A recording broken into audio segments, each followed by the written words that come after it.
8 ঘন্টা কাজের দাবিতে হচ্ছে আমরা মানে সিআইটিও বন্ধ রেখেছিল, ট্রেড ইউনিয়নগুলো বন্ধ রেখেছিল।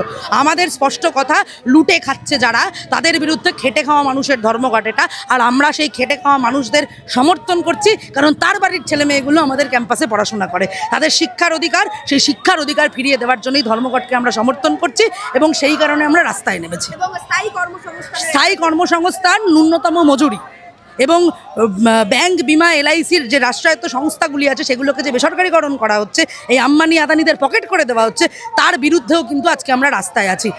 সেই মিছিল থেকেই আমাদের এসএফআই এর সর্বভারতীয় সাধারণ সম্পাদক সৃজন ভট্টাচার্য যাদবপুরের গাঙ্গুলি বাগান থেকে গ্রেপ্তার হয়েছে মানুষের দাবি নিয়ে। আমাদের কথা, সৃজনদা সহ গোটা রাজ্য জুড়ে যত কমরেডদেরকে গ্রেপ্তার করা হয়েছে ধর্মঘটের মিছিল থেকে, তাদেরকে অবিলম্বে নিঃশর্তভাবে মুক্তি দিতে হবে, নাহলে পশ্চিমবাংলা কি করে অবরুদ্ধ করতে হয় এসএফআই সেটা জানে। হ্যাঁ, যাদেরকে ধরাচ্ছিল তাদের তো ধরতে পারে না, এটাই তো তৃণমূলের